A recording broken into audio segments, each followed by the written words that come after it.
Hi there. Welcome to another one of my Own Your Expertise interviews. I'm Emily Crookston, owner and decider of all things at the Pocket PhD. I'm the ghostwriter for Rebels, Renegades, and Mavericks, and I love helping experts with big ideas get their ideas out of their heads and into the hands of their fans. Today, I'm sitting down with Elle Bee.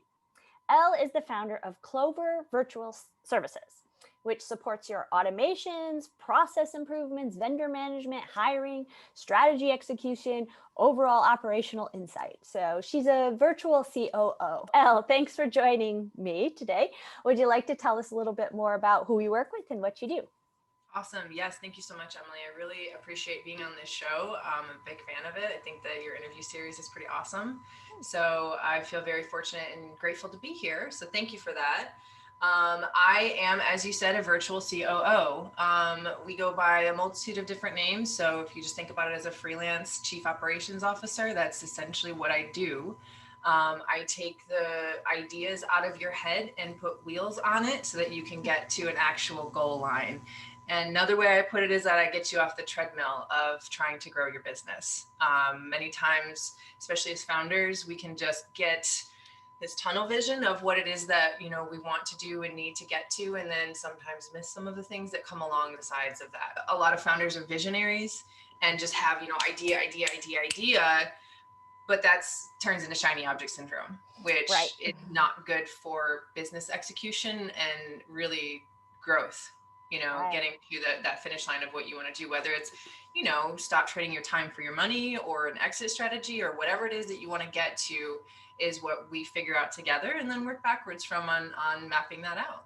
Can you give us an example of a project that you've worked on recently? I'm just wondering how you work, like what the process is. I had a client that I brought in last week who's a professional service, a neuropsychologist. And in the initial year of her business, she's worked professionally with and for others, and then is opening up her own private practice and needs to understand, how do you do that? What does that look like? And so we do business strategy sessions where we start talking about what's your 5-year goal? What's your 10-year goal? What is it you want to be doing? Envision your life. And then we scale that back down and then look at, 1, 2, and 3 years, and then how that's going to mold up into 5, and then how that 5 is going to mold up into 10, right? So it's all about stacking the strategy out and building the foundation up. So it's really looking at systems. What do you need to have in place from technology? What do you need to have in place for people? What do you need to have in place for client management? How are you lead generating? So it's looking at the business as a whole rather than just, I need to get this client in. I need to get this revenue goal.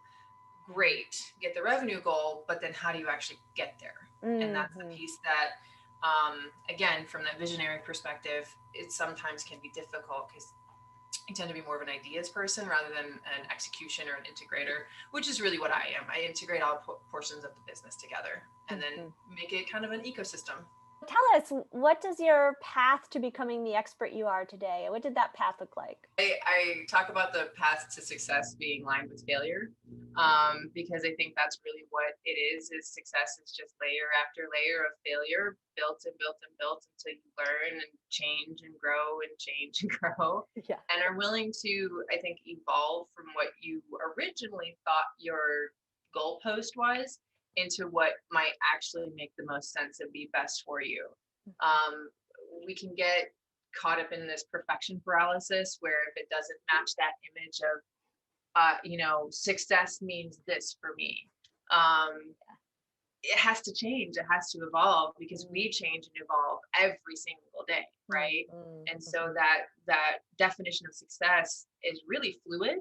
And I think that's the part for me that I took away over the last 5 years of running my business is, We don't think of the journey to expertise in that way. We right, think of it as a linear progression, right? Like, I'm going there, that's the place I'm going. And it's really hard, I think, to keep that mindset of, oh, yeah. this needs to evolve. I don't really know what it's going to look like in 5 years. What's your die in a ditch belief? I love to ask my interviewees this question, and it's a belief that you would be willing to defend if someone pressed you on it, basically.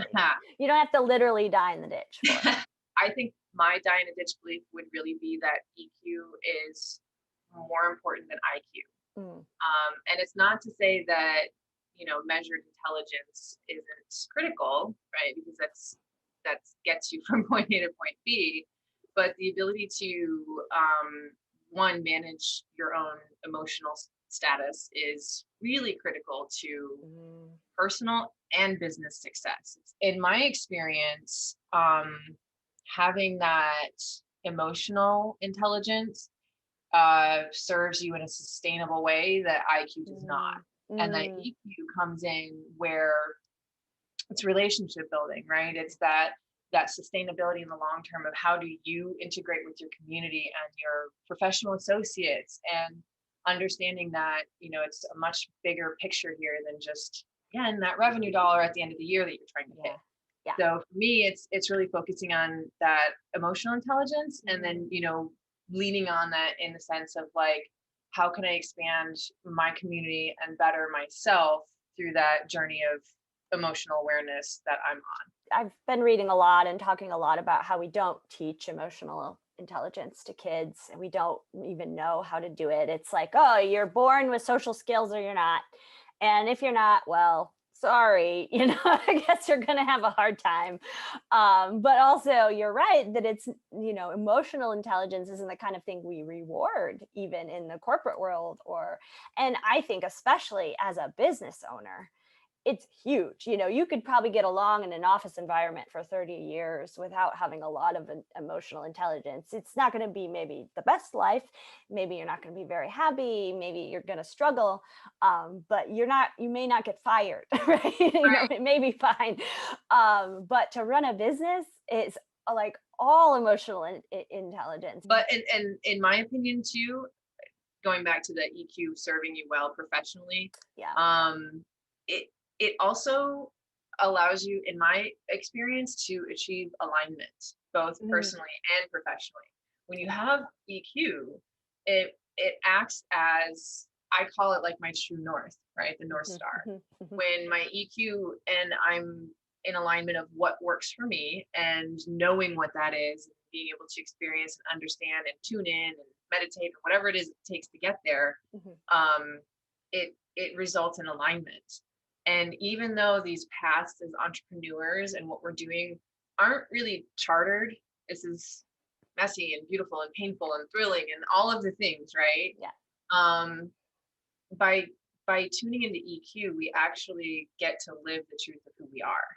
Tell us how you've learned to translate your expertise for others. I like to ask this question because I think a lot about my work as translation.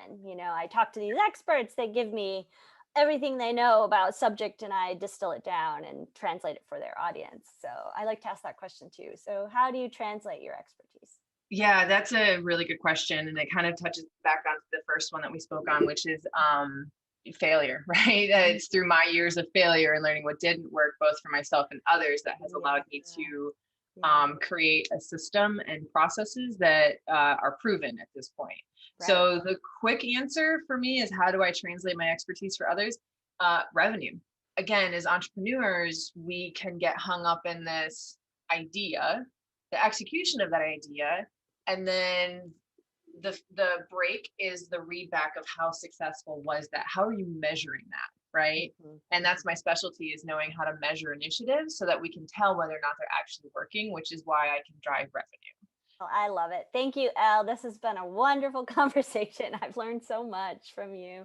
I really appreciate it. So tell everybody where they can find you if they want to learn more about you. Yeah, so you can find me on LinkedIn at Elle Bee, ELLEBEE, and then also through my website, which is cloverservices.co. I also have my business page on LinkedIn, and then I'm on Instagram as well. Not as active on Instagram. I definitely prefer LinkedIn as far as communicating with my audience, but you can find me in any one of those platforms. Awesome. Thanks so much. Thanks, Emily. I appreciate it.